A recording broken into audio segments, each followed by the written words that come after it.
Thank you for joining me. It's your girl Lily, and we're back on another show. And like always, how are you? Mm-mm. How really are you? I don't need the general, oh, everything's fine. No. Go ahead, comment below how you are today. I want every single detail. And yes, I do read the comments and I respond too. Just letting you guys know. But hi, I'm Mr. Producer. What's up? What's up? How are you? We're back. Yes, we're back, and I am well, and I'm happy to be here with you, ladies. You know what I mean, and fellas too. My bad. I don't want to just say it's just ladies And that listen to fellas the too. show, I and fellas definitely too. want the fellas to put themselves first too. Y'all also deserve that. I think every human being deserves to put themselves first. For sure, for sure. I mean, Do it. Set your boundaries. hence the name of the show. Beselfishly. It's new. It is different. I'm not accustomed to change, but and the little ly right there. Come to a happy medium. Be selfishly. Why not? Mm-hmm. So, but how are you doing? You asked everybody else how they doing. How you doing? the real answer. Yes, the real, not the general answer. Yes, the real answer. I'm good in general. And real answer, I'm nervous. But it's like that good, like when you first day of school, like when you're a little kid and it's your first day of school. Right. And then you don't know how your teacher's gonna be. You don't know how the students are gonna be. Am I gonna make new friends? Like that kind of scared, but excited at the same time. Yeah, that's Yeah. real. That's my nervous, scared feeling that I'm having right now. Where you lay out your clothes on the bed. Yeah. You iron everything. Mm-hmm. Well, I don't think y'all people iron now, but you To iron steam it, everything. I can steam it. It's a steamer now. You just hang it and you steam it. Much easier, faster. My bad. I'm from the old school, but continue. Yeah, even with the time when they had to spray the spritz, and then you could the pants just stand up by themselves. Yep, you're from that time. Yep. Nah, I'm from that time too. I'd rather do a steamer. It's much easier. We make it seem like we older than we really are, but we not. To tell you the truth, I'm an old soul. We an old soul, but the fact that we just grew up in a time where we seen a little bit of everything. Mm-hmm. Yeah. I miss the old times though. I do. That's the new world and all this stuff that's going on. It just makes your head kind of want to spin. And I don't know if anyone else is in that same space, but I am not ready for the future. But I got to understand we got to adjust. We have to adjust for the future, keep our sanity, because there's a lot of changes going on the outside world. And definitely we're going to have to change stuff on the inside world to allow that adjustment to just be a little bit smoother. Mm-hmm. That's for sure. So today's show, we're basically going to talk about self-evaluation. And I would love to share a couple of my stories of how I worked it out, still working out, still trying to figure out how to do it. So I would love to share what I have in my brain today. And that's what made me just want to dedicate this episode to finding yourself and realigning. So I want to talk about prioritizing mental breaks. If you guys can afford therapists, great. If you can't afford therapists, listen, meditating, which I'm still learning how to do, because I remember there was a time where I would tell my man, because he would meditate, and I would be like, teach me how to meditate. And then he would be like, just sit and don't think of anything. What? If I sit quietly, that's when all the voices come in about, you haven't done this yet. You got to do this. The boys' haircuts, this, that, work. I need to post this to get more clients. So it's like a whole bunch of things would come into my head when I would just sit. Now, another thing he would say, let those things just pass. If you hear something, just let it pass. If you hear another thing, just let it pass. And it took me forever and a day to understand what he meant by that. But what helped me was kind of focusing on my breathing. And when I started doing that, is what, okay, the same way that you mentally are letting things pass in your brain, you can do that in the outside world too. But you have to kind of understand the problem. Don't overthink. It's so much more easier said than done. Because this is, like I said, as I'm telling you, I'm telling myself, do not overthink. Is that considered affirmation? Yes. Do not overthink. But yes, it's a lot easier said than done. And meditating definitely helped me on, and learning how to meditate definitely is helping me get through that and aligning myself, because that's really what it is. It makes you just want to tackle things after you're done meditating. It makes you just want to tackle things heads on, just as you're checking off a list, Mm-hmm. right? Just, all right, boys' haircuts, put that down. I gotta do the boys' haircuts. Um, Network with people, jot that down. Network with, so meditating definitely helps when it comes to time when you want to reevaluate yourself and honestly come back to self. You know what's funny? A lot of things that help you and you don't think they're helping you is because they're so like right under your nose that you don't understand. You know when you take those super long showers, Mm-hmm. you're in under the water and the water just hits you and then you're having, I put two and two together and I'm like, I like meditating in the shower.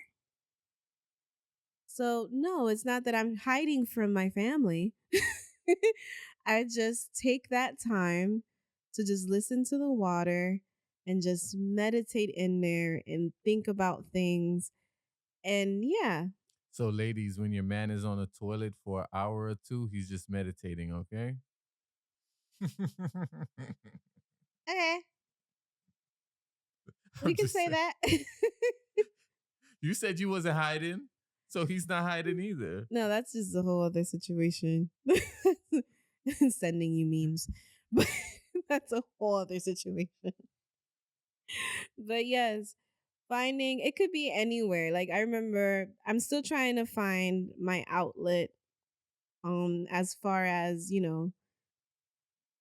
finding something to do. And I remember back in the day I used to write a lot. And I do want to get back into that, and I think that used to be an outlet of mine. Mm-hmm. And I kind of like, put it to the side for a while. So that I am gonna hold myself accountable and I'm gonna start writing again. I mean it. I'm gonna start writing again. You got to say it to yourself. You should point at yourself, not me. I know, but you hold me accountable too. Right. But I always tell people, listen, you can't do it for somebody else. You got to do it for yourself. So you got to Yeah. hold yourself accountable the most. You have to feel like you're going to disappoint yourself the most. So with that being said, I definitely want to go deep into that because during my self-evaluation or beginnings of it, 'cause I think self-evaluation is an ongoing thing. But in the beginning of the starting process of finally actually self-evaluating myself, um, I hate to say it, you kind of have to go back and visit moments in your life to understand why certain things make you do stuff. And you saying, I can't, I gotta not disappoint myself, put not disappointing myself on top of disappointing someone else. I had to go back to my childhood because I was kind of raised in a way where I never felt enough. And going along that road of never feeling enough, made me continue accepting relationships that filled in that void because I made it a void. I don't know if that makes sense, but I created that. When you really think about it, you made that a home. You got comfortable, you got accustomed to always feeling you like you had to seek someone else's validation instead of yourself. And I did that my childhood. My mother was that person for me. It allowed me to get into relationships that made me feel like I was never enough. Then more relationships like that, friendships.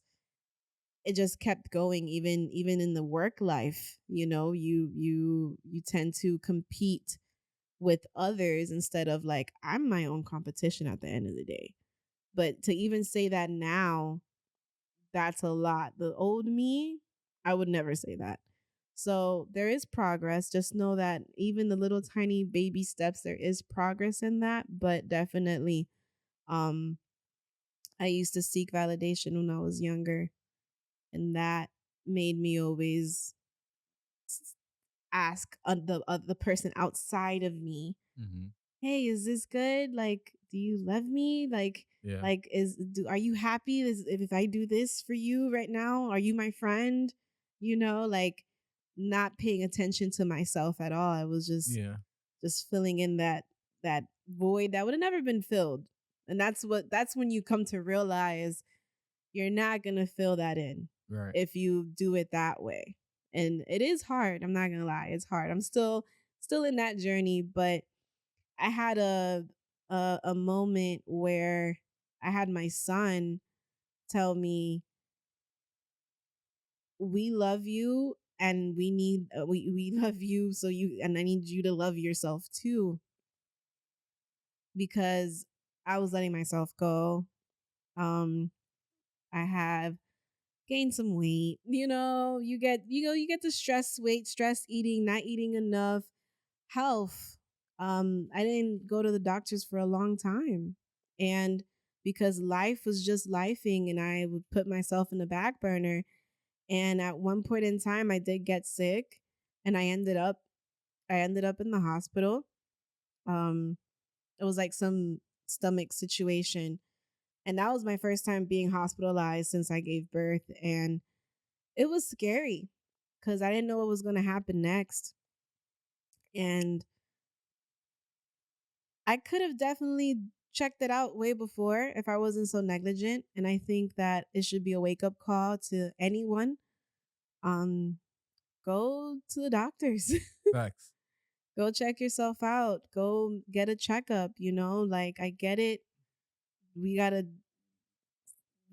we feel like, like the mouse that's on the wheel. Like if you don't keep that wheel The moving, you hamster just on the wheel. yeah, the hamster in the wheel. Like you if you don't keep it moving, like you feel like everything's gonna stop and shake. It's like, nah, but imagine you just giving out on that wheel. Yeah. Everything's gonna definitely stop. My mom always said, Fabian, you can't spend the money when you're dead. And Mhm. Fabian, you can't shoot the video when you're dead. Like she Mhm. just always say, like, put your health first. Like you can't do these things if you're in the grave. Mhm. So we find so much excuses to do everything else Yeah. but take care of our health. Yeah. And that's a good way to take care of your mental as well. And a Mhm. lot of people don't realize that, Mhm. the things you eat, the words you say to yourself. So I'm sure you're going to touch on that as well about Yeah. speaking positivity into yourself and not attaching so much to the negativity. Well, yes. And honestly, I'm gonna ask out for some help on that because I'm still learning on letting go of negativity to allow the positivity. There's a book that I've been reading recently called Unlearn. So I want to give a big shout out to Humble the Poet. I was reading it and I didn't have time to read it. So I definitely went on to Audible and hearing it while I was doing things around the house. I definitely recommend to those that can't just sit still and read a book. I do want to give like a promise to myself to, add that to my day to day, at least to read an hour before bed. But for right now, Audible, I've gone into, I think, chapter like 34. This is not an ad. It's not. But when I started reading or started hearing Unlearn, I understood that that's definitely something that I had to do. I had to unlearn a lot of things that was kind of like shoved in me. And I had to also learn to forgive. Um, I come from a household where the woman is not a working woman. the the the woman is to stay home, cook, clean, find a rich man that's the household that I was given. So when I told my mom that I wanted to stop waitressing, because of course waitressing, it made its money when it had to, but I was growing up and I already made the highest point in waitressing. After that, there's no growth in that. I became a bartender. I couldn't grow any more than that. Becoming a manager, your salary was going to get cut. So, and you know what else made me want to change? I would look at my son. At that time, I only had one. I would look at my son and I would be like, I don't want him to feel like he had to be at a certain place because this is what's going to pay the bills. If I wanted my son, if I wanted to be that mom, to be that supportive, because I didn't have a supportive mom, to be that mom that tells him you can do whatever you want. What kind of hypocrite would I look like if I didn't do that myself?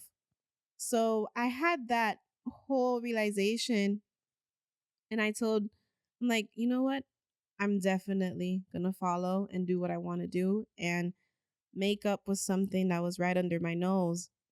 So I go ahead and I go with the same exact enthusiasm and mom, you know what? I'm going to quit waitressing and I am going to become a makeup artist. Crickets. Absolute crickets. My eyes was like, my mom was like, "Get?" And I'm like, I'm so excited because I'm like, this is something I always wanted to do. And my mom, oh, crazy, blew it. She said, "But what do you mean you're gonna leave? This is you get a day to day check, and you know that you're gonna make money, and blah blah blah. You already got your apartment from it, and all of it, all of that." And I'm over here still like, oh, I did it again. I did something that I was so proud of to tell her, and it just blew up in my face. I took it, and I'm like, you know what? I'm not gonna let that stop me. I told my mom, Mom, this is what I want to do. I think it'll have a great outcome. And if it doesn't, I will try and keep going until it has a great outcome. And she just wasn't having it. She just was not having it. And it was kind of disappointing because you look at a parent and you want to basically want them to be proud of you. You want them to be happy and actually support what you do. But when it doesn't happen, it can put this weight on you that makes you just want to not even do it anymore. It's like, hey, my family doesn't support it, then it's probably not what's best for me. Because we're growing up learning that your parents know what's best for you. Sometimes they don't. Sometimes their own fear and their own worry blinds them from what their child actually loves to do. And then they install that fear and worry into their child. And that's what makes you want to stop things. Because if I do this and my mom doesn't support it, then it's not going to work out. I would like to be a living example that it doesn't work that way all the time. After that whole situation, I definitely stood my ground and I told my mom, I'm like, listen, I'm going to do this. I'm going to figure out a way to do it. It came to the point where she literally, which just breaks my heart, she literally was willing to fund financially for another subject, another career, which was real estate, instead of helping me pay for school. I wasn't even asking her to help me pay for school, first of all, but it was the fact that she was willing to just pay. Like she was willing to bet on another job. Like, no, I know you're not gonna make this is not gonna work out for you. Here, I'm ready to pay for you to do something completely different. That was crazy. That was one of the hardest things and moments I had in my life because it's your mom. Your mom is supposed to be happy for you no matter what. Your mom is your crutch. To some individuals, your mom is supposed to be your crutch, your rock, your support system. So when that happened, I told her, I'm like, no, I'm gonna do what this is what I want to do. I feel happy. She flat out told me to get out. She told me to get out. She told me to, I'm not gonna help you then. You're gonna figure it out if that's what you want to do. And I still forgive her because she just didn't know. But it's okay. I forgive her for that. But at that moment, I didn't know what I was going to do. And I kind of ended up having to go back to another dark place. And I had to go back and live with the father of my child. And this is where I definitely want to be completely honest. If you're in a situation where you're living or you're in a place that you know that it's not safe for you and you're only there due to circumstances, please seek help. Please ask anyone. Do anything you can do to find help because sometimes that's not the case. We can make something really small be really big with the power of our mind, and we could also do the opposite. But at that time, I didn't have the knowledge that I have now. And I put myself in a position where I knew I wasn't supposed to be, but it was the only way I felt at that moment that I can accomplish going to beauty school.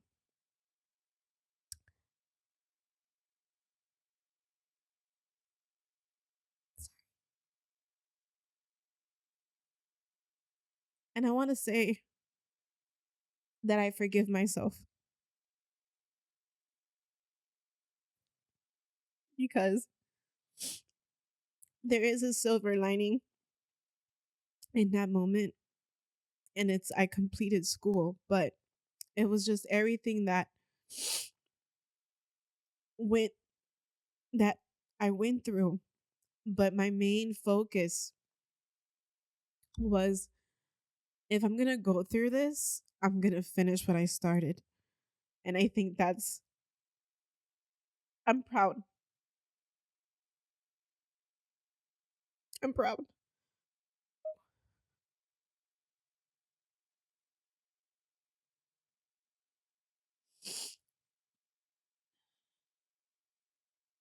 Oh my God. I don't really talk about these things.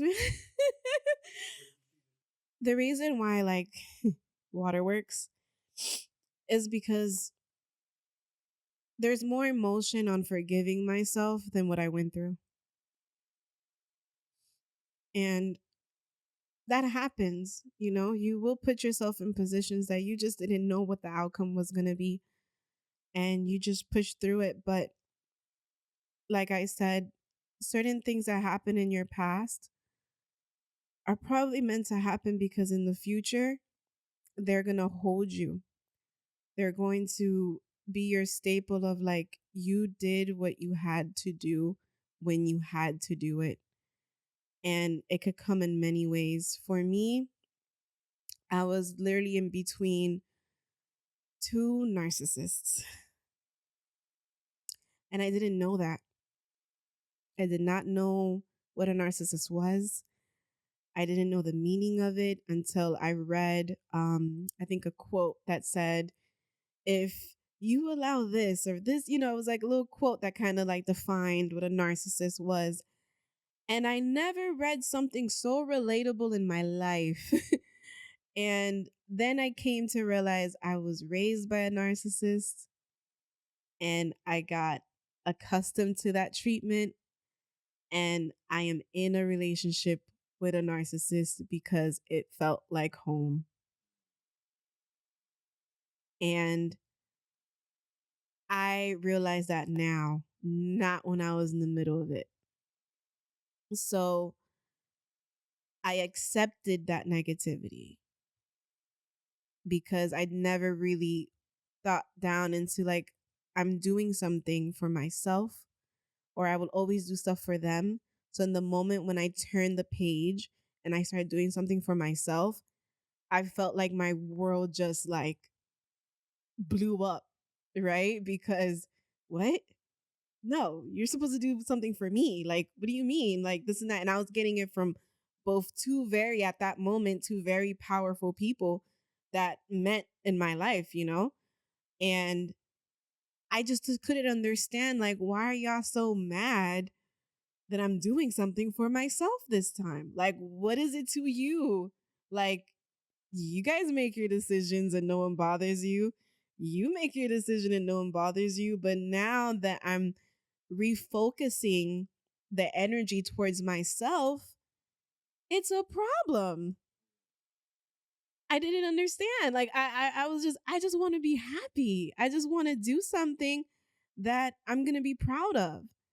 Why is it the end of the world all of a sudden? And it took me a long time to understand that. And as I'm going through it, I just kept hearing in my head, finish what you started. Finish what you started. I had no idea what that voice in my head was preparing me for, but it was repeating that. Finish what you started. I was having issues trying to find childcare because, since my mom basically cut me off, she wasn't watching my child for me to go to school. She was just becoming that obstacle. Right? And again, to fund for school, beauty schools, some schools are very expensive. Some beauty schools, some cosmetic schools are very expensive, especially when you want to do cosmetology, which is basically hair, it's almost everything in a big umbrella, right? And then if you want to specialize, you can. But I wanted to do it completely as a beautician. So it was hard to me to find schooling, but I asked around, which is one of the things that now I just do. I just go in and just ask for recommendations, and someone told me to check out this particular school. Um, and I did. The tuition for the cosmetology was a lot cheaper than the regular. Everything was like over 15K. I think it's probably now more, but it was definitely more affordable. But it was a pretty penny, something I probably didn't have. And it's like, how do I even figure this out? While I went to the school to go ask is when they told me about financial aid. And I've used financial aid before when I was like in college, but it worked out that time. I thought like it was one of those like if you do it one time you get but it was me not knowing. Um and they told me, they're like, "Hey, you might be eligible." I was a single mom at the time, so they're like, "Oh, you might be eligible, check it out." Okay, cool, I'm gonna check it out. Financial aid completely covered the tuition. Stop it, Lily. Stop it. It completely covered it. Like to the like literally, like the whole thing. And when I was in the process of waiting for it, and when I received that paper saying how much it was, how much my tuition was, I just looked up to the sky and I was like, okay, good. That's one thing, you know. But what I got from that, give me 1 second.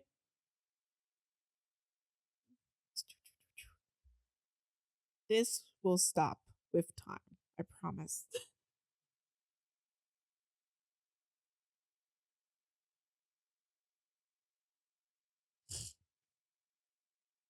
Uh, what I got from that when I saw that financial aid covered the tuition completely, it just made me feel like this was supposed to happen. Like this was definitely supposed to happen. I'm on the right path cuz every other obstacle was from someone else outside of me, but this was definitely it. After that, okay, cool. I have my class schedule. Like, hey, welcome. You are now a student. And I'm like, ah! I was so excited. It felt great. I remember even walking out of the place of the school with my class schedule, like knowing how many times a week I have to go in and all that stuff. And I'm like, oh my God, I have school. Like, I get to be a student again. I felt like a fresh restart.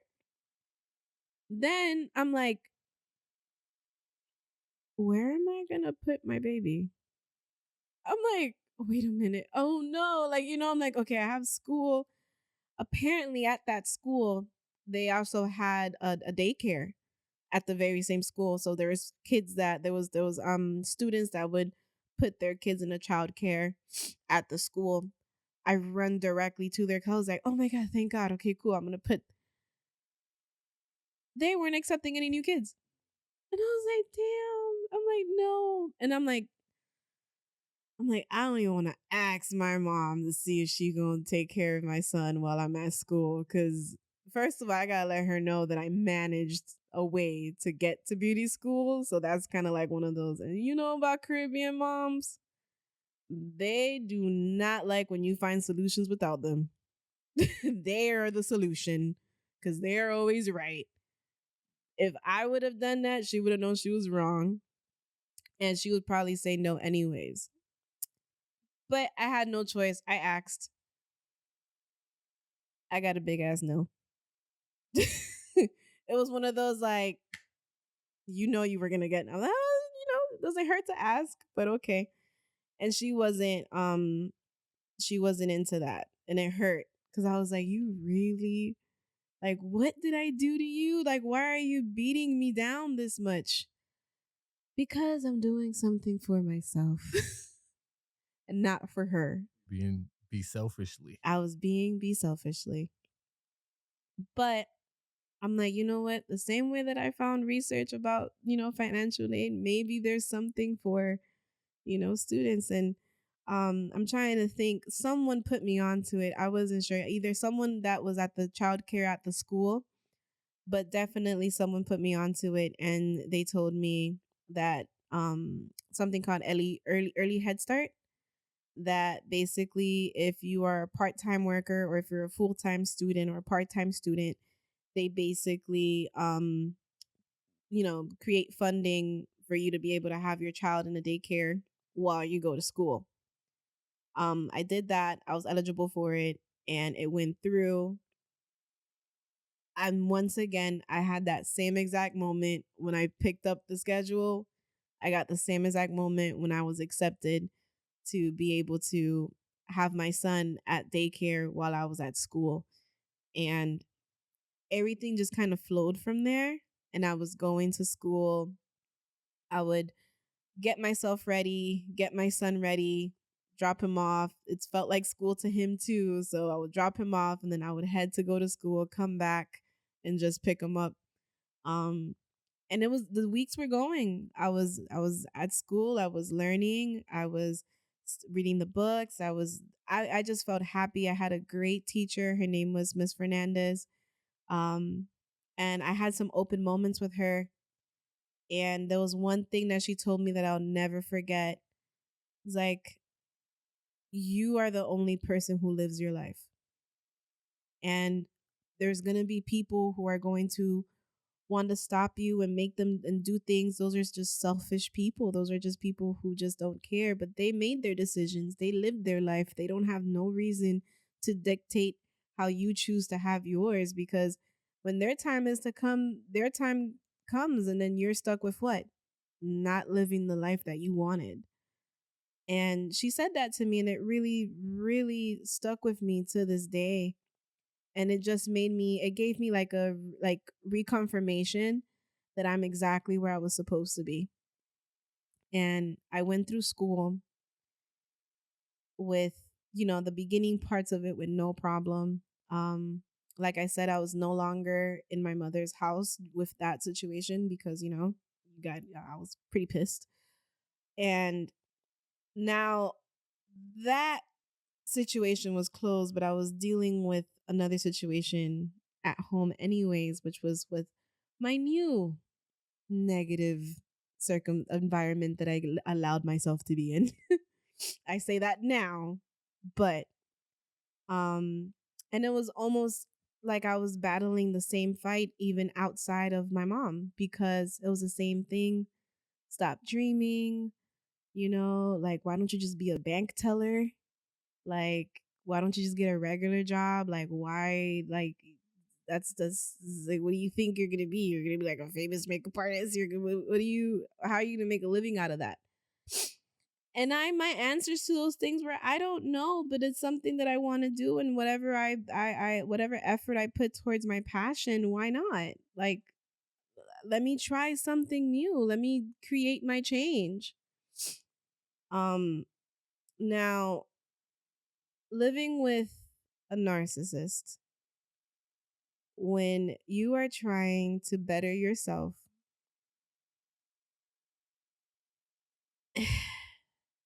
is the hardest thing, because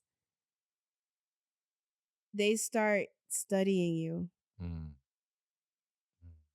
They start learning what makes you happy so they could find a way to take it away. They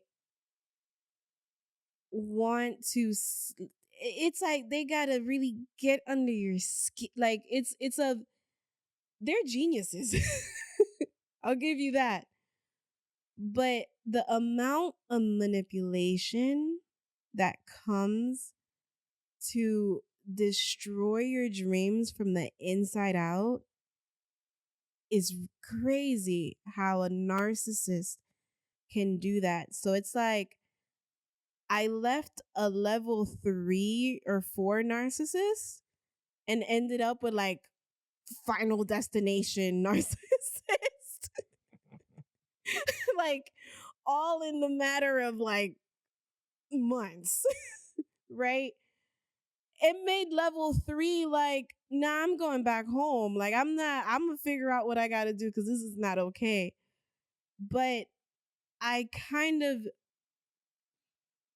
manipulate. I just want to be honest. I manipulated myself to stay there because I'm like, as long as I'm finishing school, I'm gonna be okay, because once I finish school, I'm out of here. Yeah, no. A narcissist knows what your plans are because they listen and they understand that, hey, if you're really passionate about something, I'm going to take that away. And in the beginning, I would have to say like 3 months into school, I ended up pregnant. Mm-mm-mm. And that's a whole other story.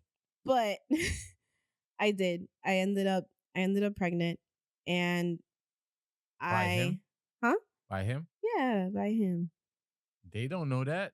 Oh, well, yeah, I ended up pregnant by the same narcissist that I was living with, and the same father of my firstborn. But yeah, I it was by him, and I was having another baby. When I found out I was pregnant, I was definitely like in disbelief. I was angry. To be totally honest, I was angry, I was sad, I was scared, I was disappointed. I didn't think that I was in control of that moment. It was one of those, I didn't know I was gonna be pregnant. I didn't know. I didn't know. Like, you could put two and two together. I did not know. Okay. A lot of mix of emotions came in when that happened. I found out on my birthday, actually, that I was pregnant.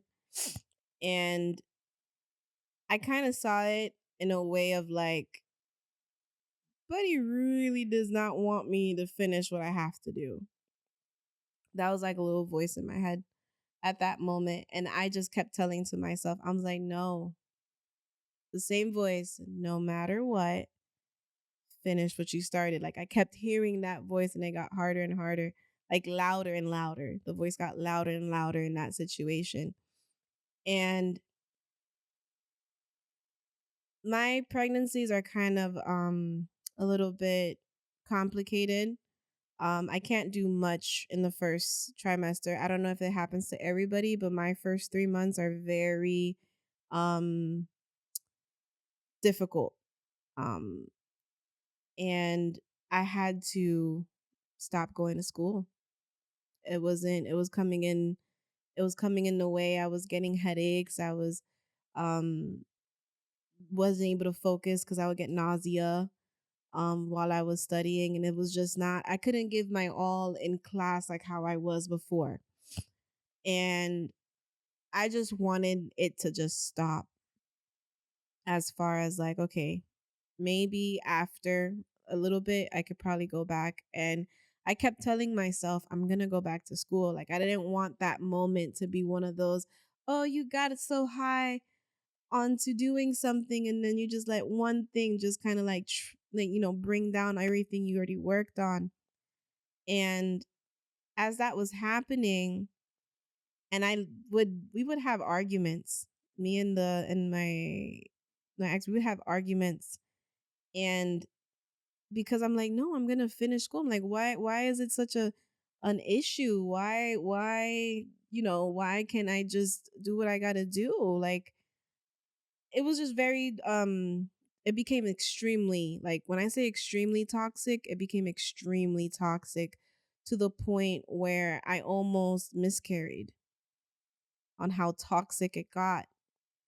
I had to be on bed rest. I had to stop. And in that time of bed rest, it really gave me a moment to reevaluate what was going on. But like I said, that voice just never stopped in my head. Finish what you started. I became safe. It was safe for me to basically, but I ended up going back to level 3 narcissist world, which was a little bit easy to handle, I guess cuz it's my mother. But once that happened, I already did what I did. So I already did school. I already did. So now I'm just, and I already have my child in school and daycare. So, hey, mom, if you with it or not, it can still go on. Like I can still make this happen once, you know, the doctor gives me the okay. So as soon as the doctor gives me the okay, I had to basically reapply towards the next season. So I wasn't, that completely gave me a no on graduating with the same class that I started. It was okay as long as I finished what I start. Um and I basically became like the happy Buddha of the beauty school because everybody like rubbed on my belly and stuff because I was like the only pregnant I was the only pregnant one there. And I was just glad to be back. I was glad to, you know, even with a brand new belly, I definitely was able to just continue. They adjusted certain things in the school so that I could do because that time I had to be standing a lot, but it was fine. Like I did what I had to do. I made it happen. It didn't matter. Um, I ended up finishing the school, which was great. I took my test, which was funny. When I took my test, I was literally in the weeks of giving birth. But I was so big because everyone's like, "Oh, just have the baby." Then I was like, "No, no, no, no, no, no. I'm doing it. Like I'm doing the test and then I'm dropping the baby. Like I'm not because I didn't want to, become busy, whatnot. Okay, cool. But I put that in my head. I'm like, I'm gonna finish what I started. I had I went to go take the test. My dad dropped me off and I go in there, the testing lady's like, "Oh wow, like it looks like you're about to pop." I'm like, "No, yeah, literally like in a couple of weeks. Like, this is gonna happen." The the due date was supposed to be February 14th. So and it was like January like 27, I think, when I took my test. So I'm taking the test. I gotta sit in this very uncomfortable chair and I'm just doing it, everything that I could remember, everything that I could learn, everything that, I've tried my best when I was doing that test. It doesn't give you the results at that moment. You have to go pick up the paper because this test is what allows me to have my license so that I can work. So I go to the front, I wobble my way to the front desk, and the lady, she looks at me and giving me like baby talk. And I'm like, lady, just give me the results. Like, yes, it's a boy, blah, blah, blah. Like, do I have any names? No, give me the results of my test. And she finally it prints out like I want to give this detail because it felt like like the time was passing by so slowly and it was just a matter of time of a paper printing and her handing it, but it felt like slow motion. And I'm over there literally like with my elbows on the counter just waiting, and she flips over the paper and she says congratulations. I'm still thinking she's talking about the baby. I'm like, she's like, no, congratulations, you passed the test. Ooh, I like instant waterworks. But mind you, you're pregnant. So like it's like all that mixed together, hormones, all of that mixed together. And I just go outside because I was dropped off. So I go outside and I just take a moment for myself before I call my dad to come pick me up. And I was just so happy.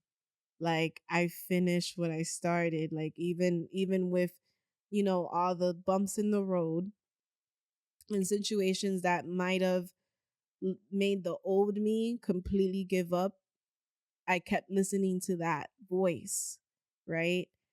And so, like I said, I passed the test on the 27th of January and I gave birth to my second born February 5th. And it just felt so good. It like every other problem that I had in my life at that moment just didn't even exist because I put all of my main focus into like that accomplishment. Like I was giving myself flowers for the first time. To me, it felt like the first time. And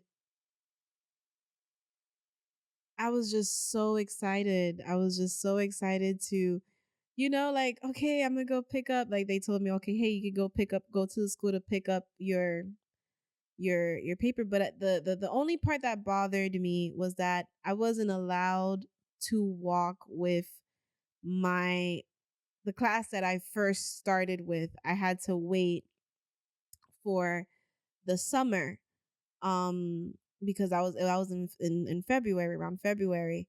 I had to wait for the summer to be able to actually walk across the stage because they did have a graduation ceremony for everyone who completed their term. So I was just so happy. All the other my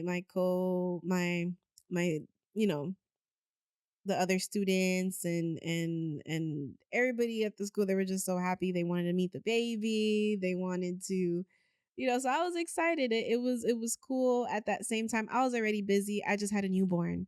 So trust me. And on top of that, I am a C-section mom. So shout out to all the C-section moms.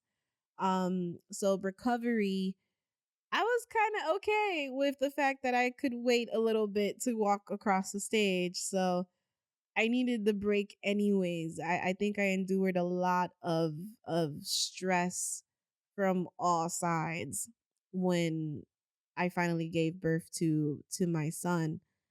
And there was just something different. And when I finally held my little one, the newborn,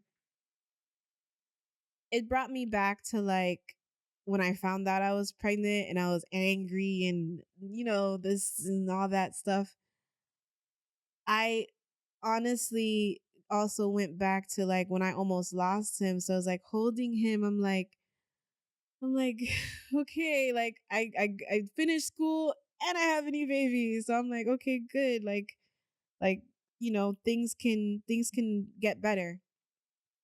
Um in that time, like I said, the relationship with the father was still toxic. I think that doesn't change. Like when someone's toxic, it's toxic. There's no getting better unless y'all seek help.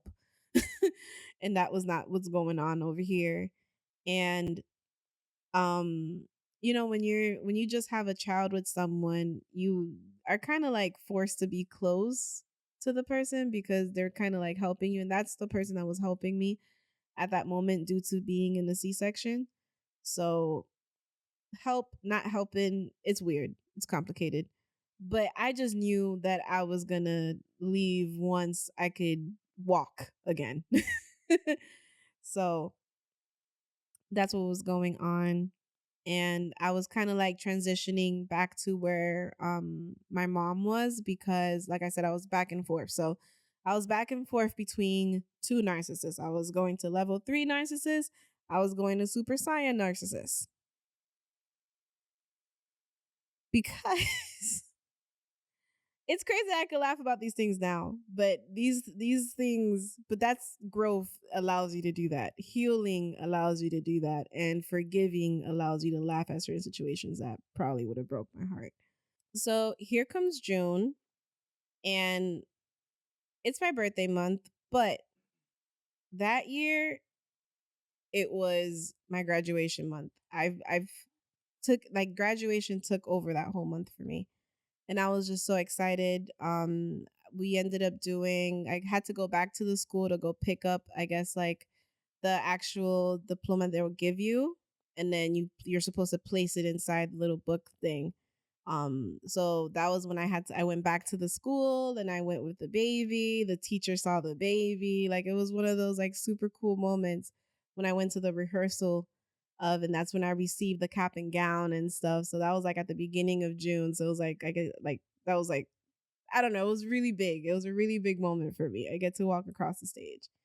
Um Also at that moment I was trying to see if there was any hope in fixing, the relationship with the father of my children. And stuff like that. Why not? It happens, you know. And I'm looking for outfits, He buys me my graduation dress. It's pink because the little band is a pink band with a navy blue thing. So I thought it would be cute to wear a pink dress under it. Um and everything, it was just all this excitement. Then I was like, okay, it would be cool if you guys all wear pink. So I already had my pink outfit, his outfit. The boys were both gonna wear pink. I even made my cap. I decorated my cap with like pink flowers for that navy and pink look. I was just, my excitement, I just wanted to walk across the stage. It was just so much. Um that night, the night before, I was steaming everything. I had everyone's clothes like put out. I was doing like the final touches on my cap and gown. I had a quote on my cap that said, "She believed she could, so she did." And that quote meant so much to me because I was, when you're trying to find that specific one, I was like, and then it said, "She believed she could, so she did." And I was just happy. I kind of stayed up a little bit late, doing everything by myself and making sure everything was perfect. So all I had to do was wake up and just do my makeup and just go because it was a little bit of a drive to get there. Um, I'm pretty sure it's known throughout the house, the excitement. This is just to put that in the air. I finally go to sleep around 2 o'clock. I think 2 o'clock in the morning, and I had to be up by like 6 o'clock. I put my alarm on for 6 o'clock.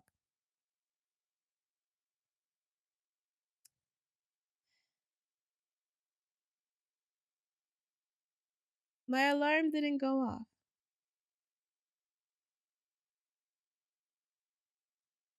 What woke me up was my phone buzzing. It was just buzzing.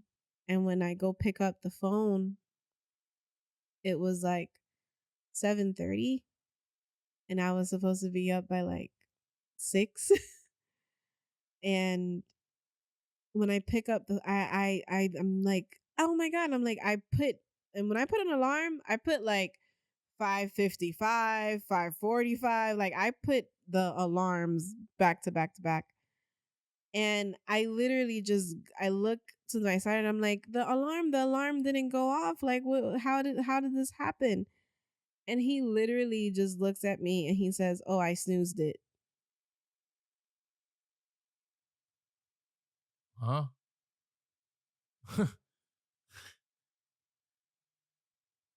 I'm like, "You snoozed my alarm. My phone is on my I don't know, like I don't know how to picture it for you guys, but you snoozed my alarm. So you had to go to my side to do that. It's not on some, both of our phone. No, you have to do that." And I'm like, "If you snoozed it, why didn't you just wake me up?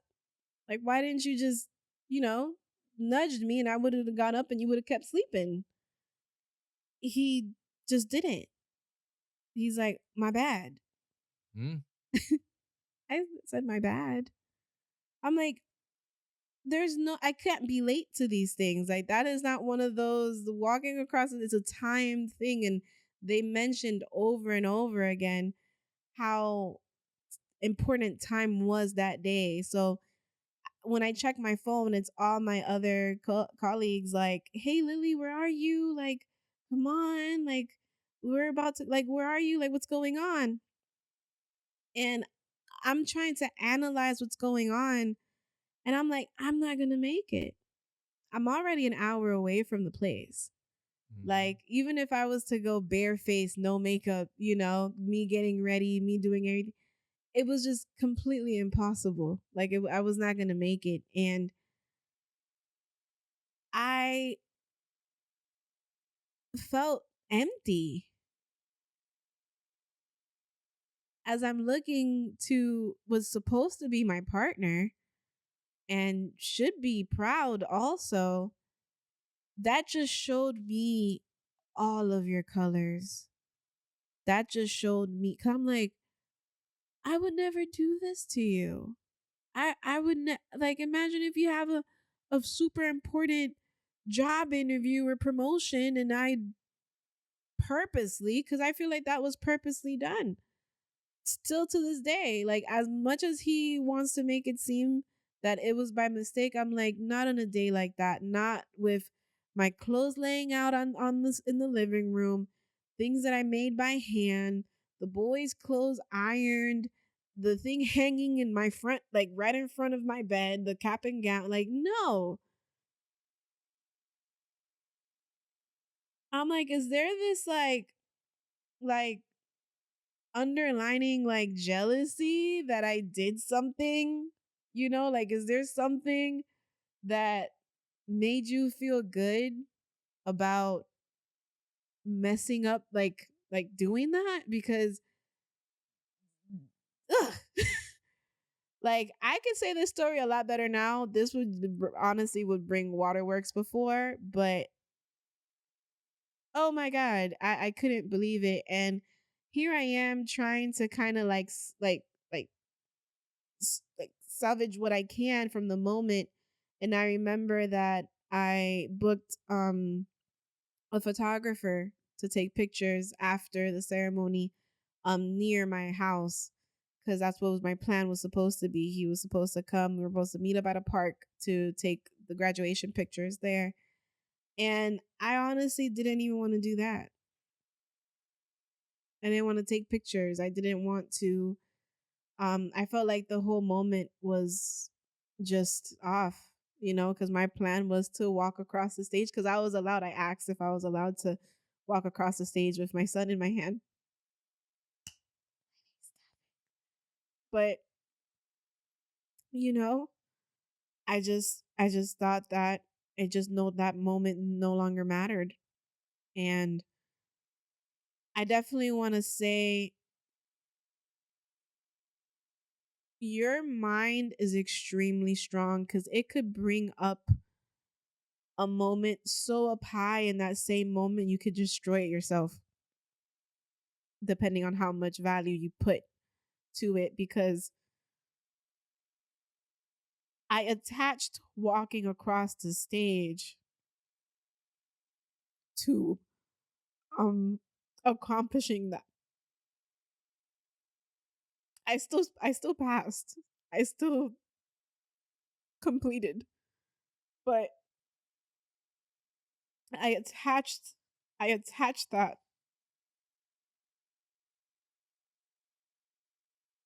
and my mind did that. My mind did that. I allowed my mind to make me think that that no longer meant anything.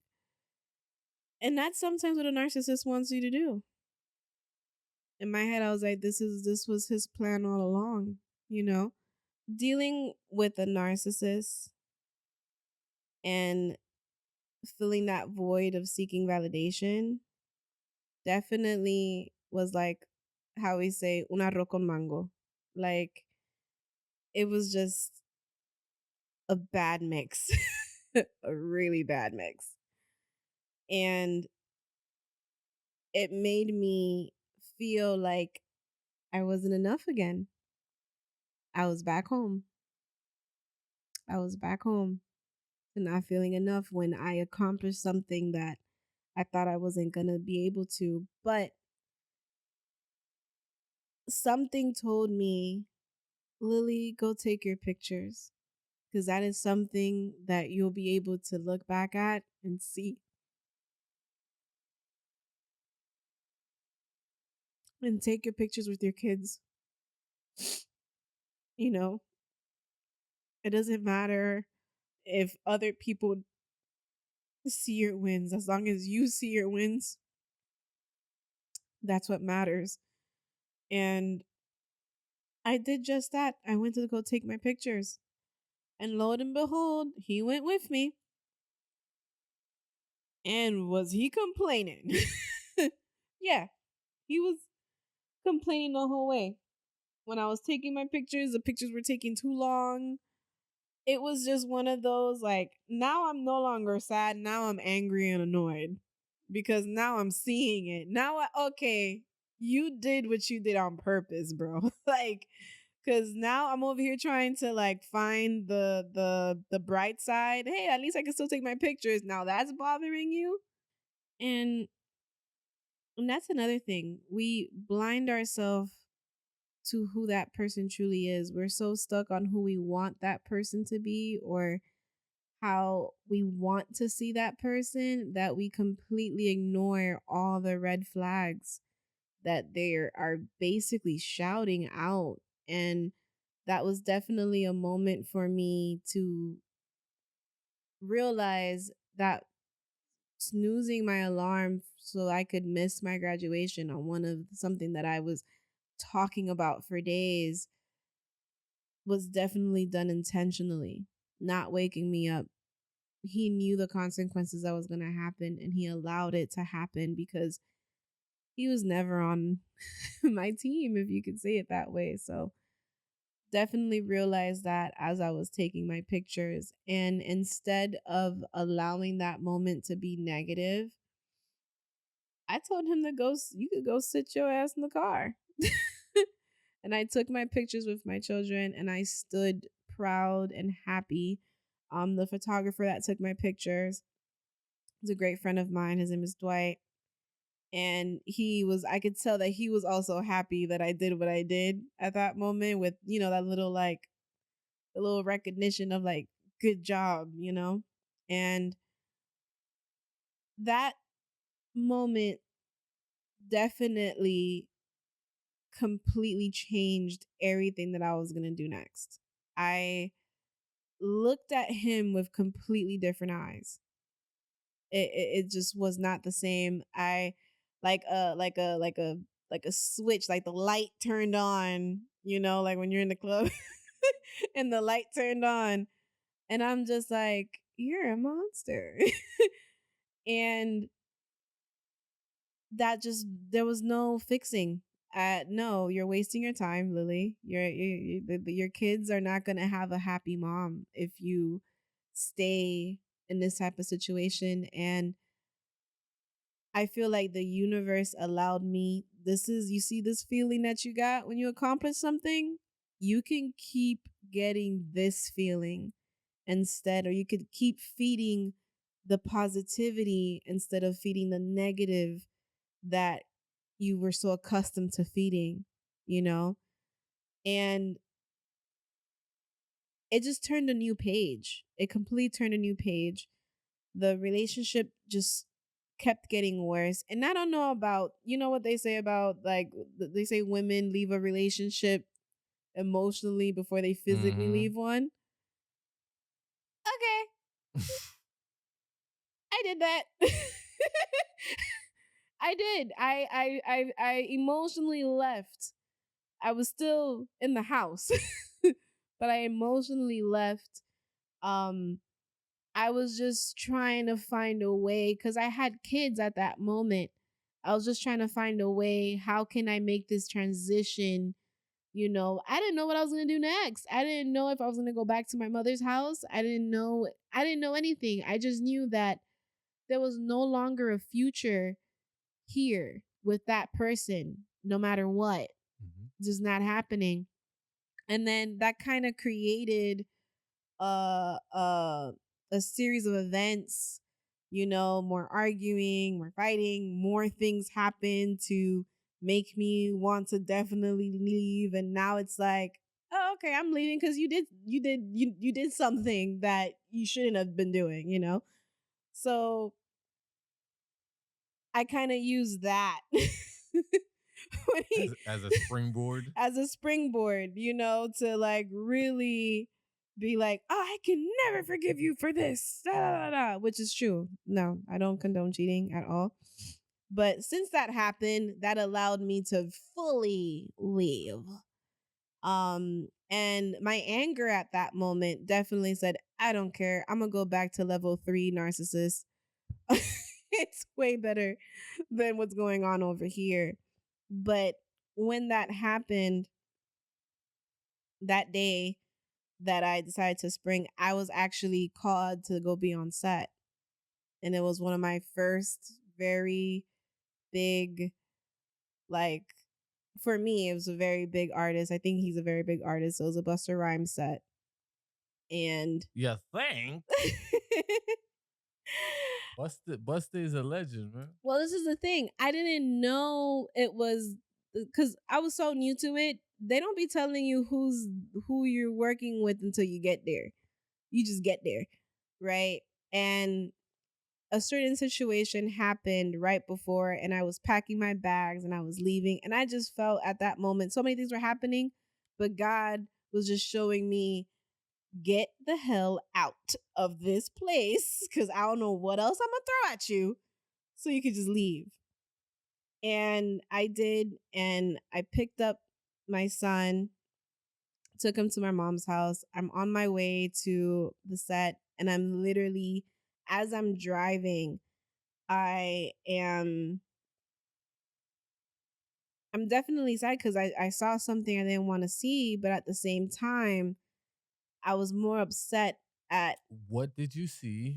why You do I can't even have to you go can't leave the there? people in suspense. Okay, can we get that on I another saw episode? text messages Mm. that confirmed my intuition. Okay, we're gonna go deeper into that on other episodes. All right, don't worry. I got you. I got the listeners and the viewers, man. They want to know. Okay. I'm Because just we saying. notice you leaving holes.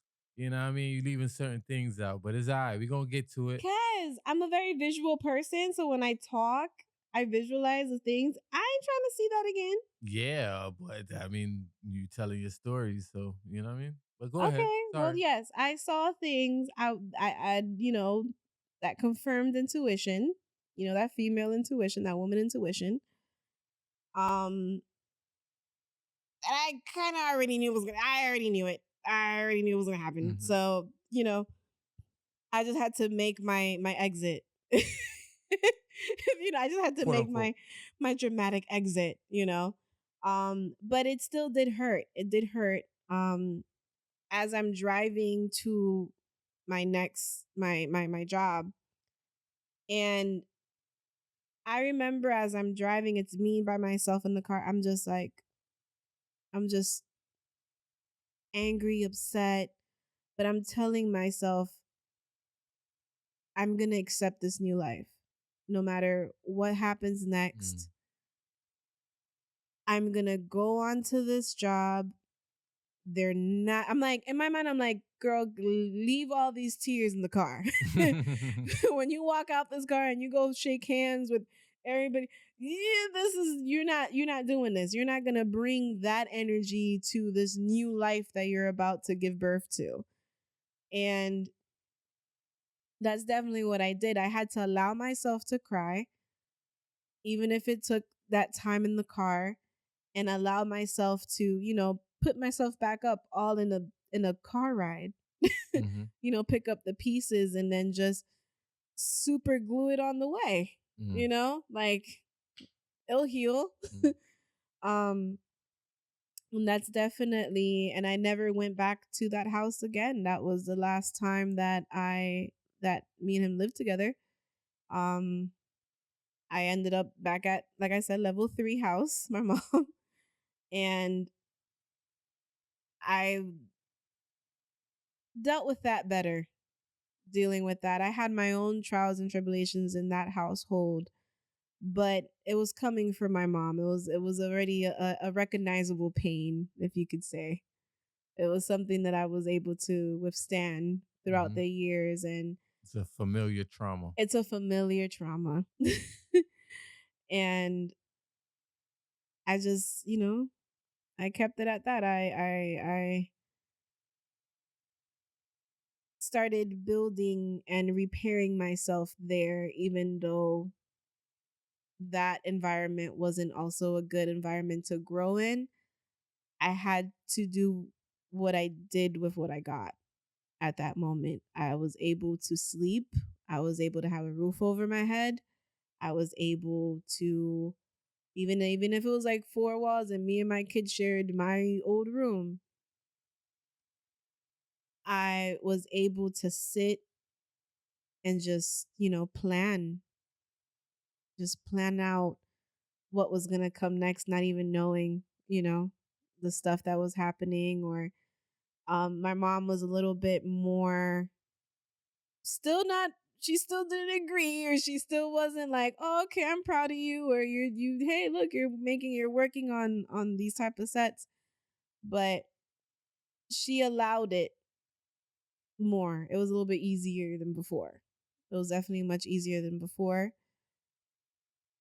in that beginning, that first part of, leaving his house. But